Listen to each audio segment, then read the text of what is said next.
Hi friends, info tips and ട്രിക്സിൻ്റെ മറ്റൊരു വീഡിയോയിലേക്ക് എല്ലാവർക്കും സ്വാഗതം.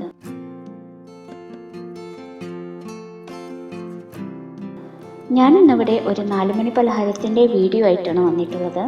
നമുക്കിത് വളരെ പെട്ടെന്ന് തന്നെ ഉണ്ടാക്കിയെടുക്കാവുന്ന ഒരു സ്നാക്സാണ്. നമ്മുടെ മക്കൾക്കൊക്കെ ഇഷ്ടപ്പെടുന്ന ഒരു സ്നാക്കാണ്. അപ്പോൾ നമുക്കിതൊന്ന് ഉണ്ടാക്കിയെടുക്കാവുന്നത് നോക്കാം. അതിനാവശ്യമുള്ള സാധനങ്ങൾ: മൈദ, ഒരു കോഴിമുട്ട, അല്പം ഉപ്പ്, 1/2 കപ്പ് പഞ്ചസാര, 3 ടേബിൾ സ്പൂൺ നെയ്യ്, ആവശ്യത്തിനുള്ള വെള്ളം. ഞാനിതിപ്പോൾ ഇവിടെ 1.5 കപ്പ് മൈദയാണ് എടുത്തിട്ടുള്ളത്. അതിലേക്ക് നമുക്കൊരു കോഴിമുട്ട ഒഴിച്ചു കൊടുക്കാം.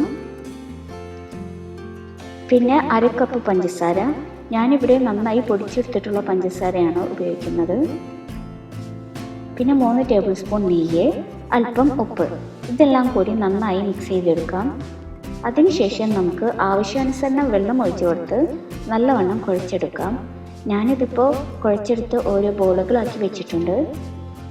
നമുക്ക് പരത്തിയെടുക്കാൻ ഒരു ഈസിക്ക് വേണ്ടിയിട്ടാണ് അങ്ങനെ വെച്ചിട്ടുള്ളത്.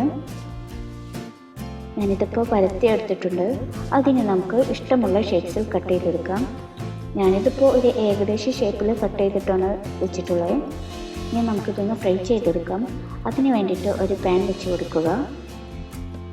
ചൂടായി വരുമ്പോൾ ആവശ്യത്തിനുള്ള ഓയിൽ ഒഴിച്ച് കൊടുത്ത് നമുക്കത് ഫ്രൈ ചെയ്തെടുക്കാം. ഇപ്പം നമ്മുടെ 4 മണി പലഹാരം റെഡി ആയിട്ടുണ്ട്. വളരെ ഈസിയായി നമുക്കിത് ഉണ്ടാക്കിയെടുക്കാവുന്നതാണ്. അപ്പോൾ എല്ലാവരും ഒന്ന് ട്രൈ ചെയ്ത് നോക്കണം. വീഡിയോ ഇഷ്ടമായാൽ ലൈക്ക് ചെയ്യുക, കമൻറ്റ് ചെയ്യുക. ചാനൽ സബ്സ്ക്രൈബ് ചെയ്യാത്ത കൂട്ടുകാരുണ്ടെങ്കിൽ സബ്സ്ക്രൈബ് ചെയ്യുക. അടുത്ത വീഡിയോയുമായി വരും വരെ ബൈ.